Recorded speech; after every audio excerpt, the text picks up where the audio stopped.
സംസ്ഥാനത്ത് 9 ജില്ലകളിൽ ഉയർന്ന താപനില മുന്നറിയിപ്പ് നൽകി കാലാവസ്ഥാ നിരീക്ഷണ കേന്ദ്രം. 9 ജില്ലകളിലും യെല്ലോ മുന്നറിയിപ്പാണ് പ്രഖ്യാപിച്ചത്.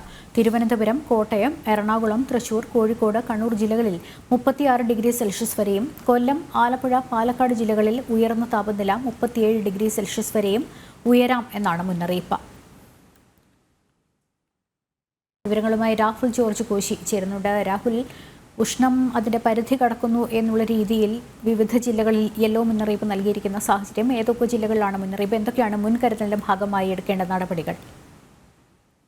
ലക്ഷ്മി, സംസ്ഥാനത്ത് ഇന്നും നാളെയും 9 ജില്ലകളിലാണ് കനത്ത താപനില മുന്നറിയിപ്പ് കാലാവസ്ഥാ നിരീക്ഷണ കേന്ദ്രം പ്രഖ്യാപിച്ചിട്ടുള്ളത്. 9 ജില്ലകളിലും യെല്ലോ മുന്നറിയിപ്പാണ് നൽകിയിരിക്കുന്നത്.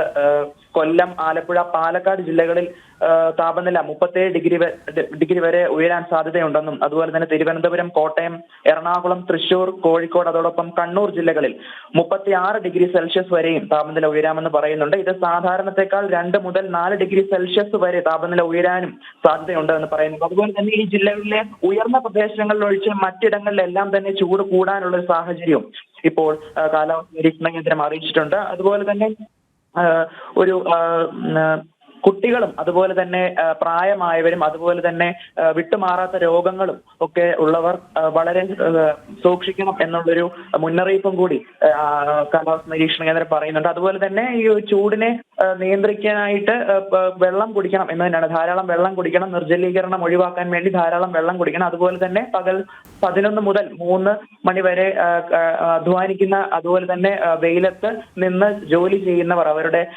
ആരോഗ്യം ശ്രദ്ധിക്കണമെന്നും കൂടുതൽ വെള്ളം കുടിക്കണമെന്നും, അതുപോലെ തന്നെ ഇടയ്ക്കിടയ്ക്ക് ആവശ്യമായ ഇടവേളകൾ എടുത്ത് ജോലിയിൽ നിന്ന് ഇടവേളകൾ എടുക്കണമെന്നും കാലാവസ്ഥാ നിരീക്ഷണ കേന്ദ്രം അറിയിച്ചിട്ടുണ്ട്. എന്നാലും ചൂട് കൂടും എന്നുള്ള രീതിയിലുള്ളൊരു വാർത്തയാണ് ഇപ്പോൾ പുറത്തു വരുന്നത്. ലക്ഷ്മി, രാഹുൽ ജോർജ് കോശിയാണ് വിവരങ്ങൾ നൽകിയത്.